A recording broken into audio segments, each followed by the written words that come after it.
Hello, my name's Christopher DeCaro, and I decided to do my final project on my favorite artist, Frank Ocean. Christopher Lonnie Brooks, as how he went before Frank Ocean.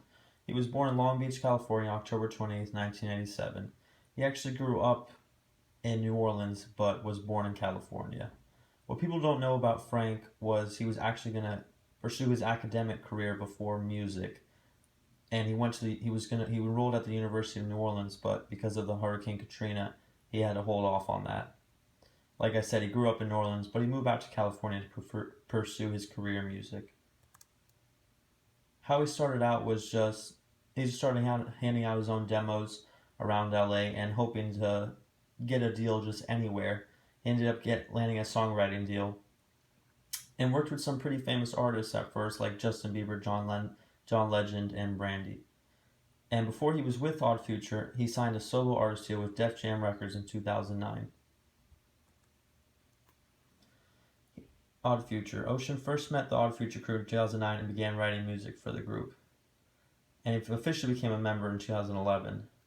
Tyler, Creator, the leader of Odd Future, actually was really close with Frank and just encouraged him to start writing his own music and make his own albums and just to get out there on his own instead of just doing side stuff. So he listened, and in 2011 he released his first album titled Nostalgia Ultra.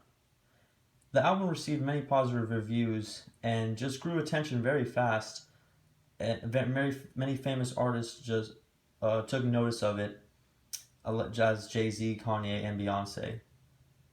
And this even got Frank to appear on Jay-Z's album Watch the Throne with Beyonce.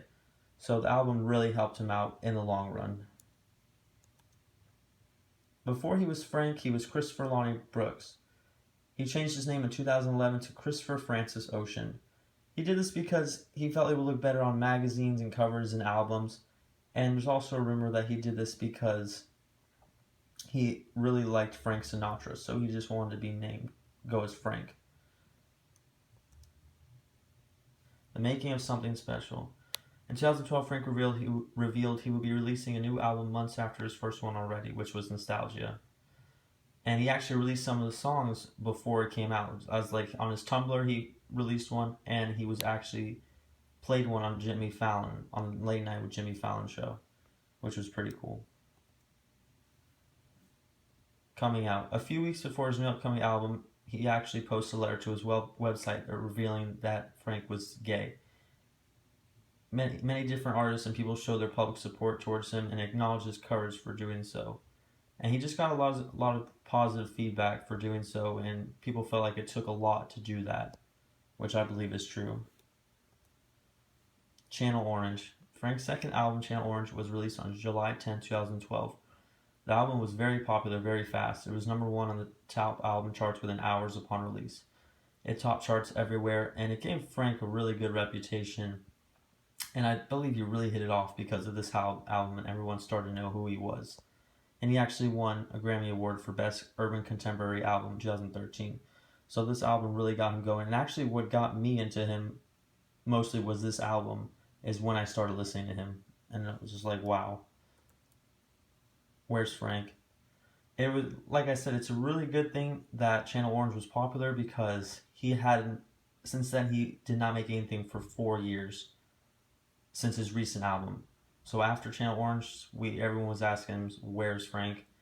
Everyone thought he stopped making music. He kept saying he was going to come out with a new album, but we still never received one. So a lot of people were getting frustrated with him as the fans, but he finally did.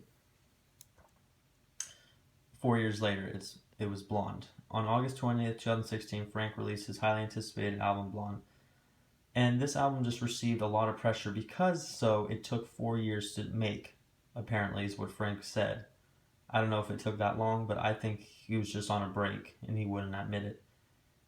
And the album received a lot of negative criticism, unlike his last album, but I feel it's a really good one too. Some people say Channel Orange is much better, but I believe they're both just as good. Why I chose Frank. I chose to do my final project about Frank Ocean because he's just one of my favorite artists, and I like music a lot, but I feel he's really changed the game, like when it comes to rap or R&B, just because his music is so different, it has just a different feel to it. It's really positive stuff in his songs, and he's just totally different artist from what people like what our music is usually is used to today. So he's my favorite artist definitely. These are my sources.